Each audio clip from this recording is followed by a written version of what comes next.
Okay, loud.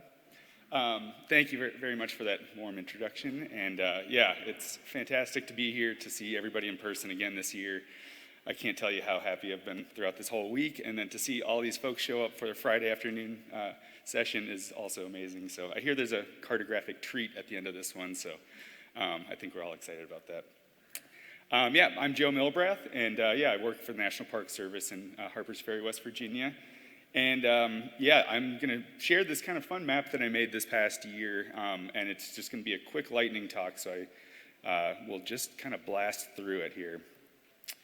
So the project was basically for a new, or not a new park, a park, Knife River Indian Villages National Historic Site, which is located in North Dakota, about 60 miles north of Bismarck. Has anybody heard of this park? Show of hands. Okay. Has anybody been to this park? Oh, awesome. One person. I haven't even been. Normally we get to go travel to these spots, but COVID has limited that. So, yeah, the park is, and its nearby surroundings are the traditional homelands of the Mandan, Hidatsa, and Arikara people. And a typical park experience is people walk these short hikes and they can see the earthlodge settlements and remnants that are still, very much visible on the landscape within the park.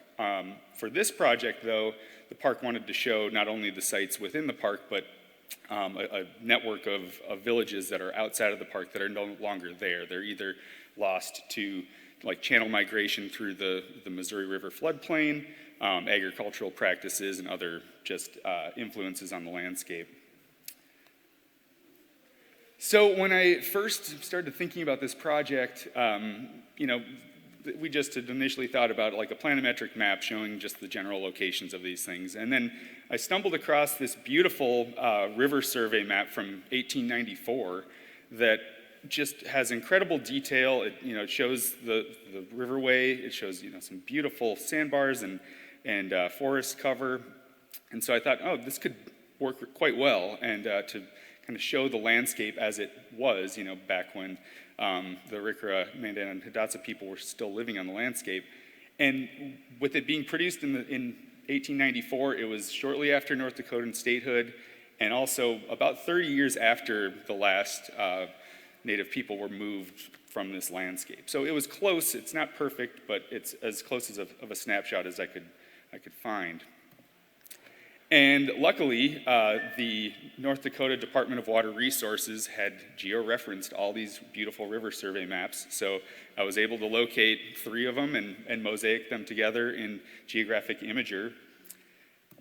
And then I brought the images into Natural Scene Designer and overlaid that imagery on top of a digital elevation model.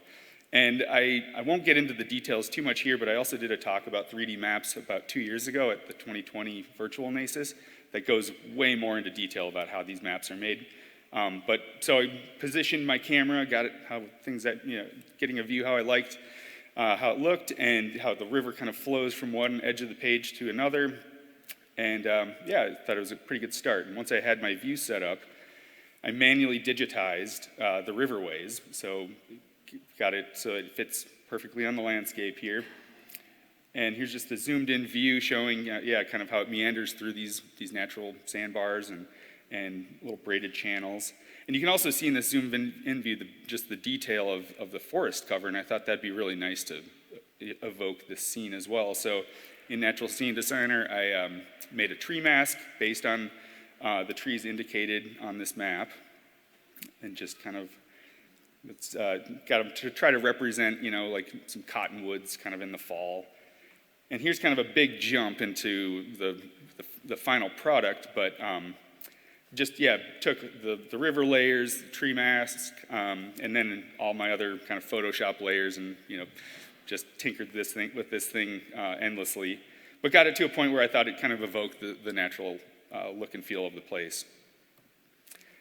After that, after the base map was fairly settled, I just overlaid a few vector like the park boundary, some labels, and then I have these little earthen lodge kind of symbols in there, and those were derived from a really beautiful map from a Mandan tribal member, Sitting Rabbit. He drew this in 1906.